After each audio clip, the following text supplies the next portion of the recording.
woman. She was way ahead of her time in terms of what she did, because what she found here, and she bought the property, but what was on the property was a barn, and it was this part of the present house, and it was just all open. And she lived in Spring Glen in Hamden, and decided that they would use it just to come out. At that time, the swimming was great out here. The pond is filled in a lot, unfortunately, but they even had a diving board out there that they used, and so they used it just for recreation, and they came out and skated in the wintertime.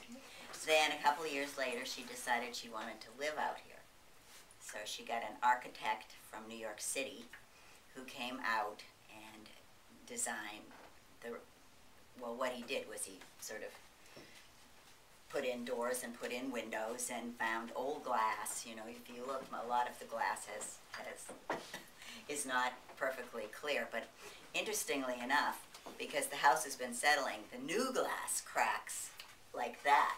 The old glass doesn't crack. But then what he did was this part of the house was about a barn that was dated back to about 1750. And he moved it and connected it, you know, to this house. So it's just had the two owners, Mrs. Harris. But that was a pretty, I thought, forward-looking thing for Mrs. Harris to do in 1928. You know, that was, I thought, amazing. People weren't doing that. This is an old floor. This was the old floor. When we moved in, it was all painted gray. It was all painted gray. We put the floor down to the. And it was fun. It's been fun living here because it was a fun house too. My husband and I both liked antiques, so we already had quite a few antiques. But for instance, the dining room table, what I found in the basement, and it too was all painted gray. And there was a really good woodworker in New Haven, and I asked him to come out and look at it, and he said, "Oh no, that'd clean up beautifully." So, and if you look, it's two boards, and they're each that wide. So it was one very large tree that those boards were cut from. Probably so right on the property. In the middle of the room. Ordinarily, that's in the middle of the room. But it's been fun. It's really been fun to live here because the wildlife is wonderful. Not the kind that comes in the house. I just had to get animal control to trap a squirrel in the attic and take it away. They can be so destructive. Yes. Kim has a question. Yes, I had the impression that this was once a mill. It was from the Okay. 1750s.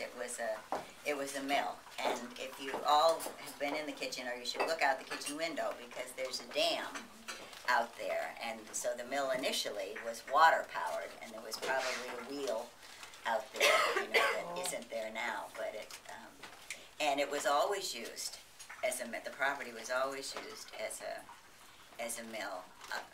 The fellow who sold it to Mrs. Harris was named Amos Doolittle, which I thought was just such a wonderful name. Amos Doolittle.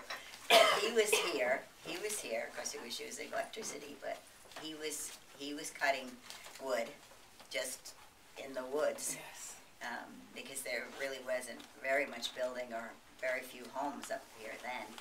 And she owned all that property. And she was a very clever woman, Mrs. Harris. She owned all the property from here all the way down to Whitney Avenue. So all her children have either homes on Shepherd Avenue or on Chatterton Way, which is just over there. But Mr. Doolittle, sadly, I looked him up after I moved in here to talk to him, and I don't think he really had wanted to sell the property, but it was, you know, financially he needed to do it. But he had been cutting wood for the Stiles Brick Company, where they made bricks.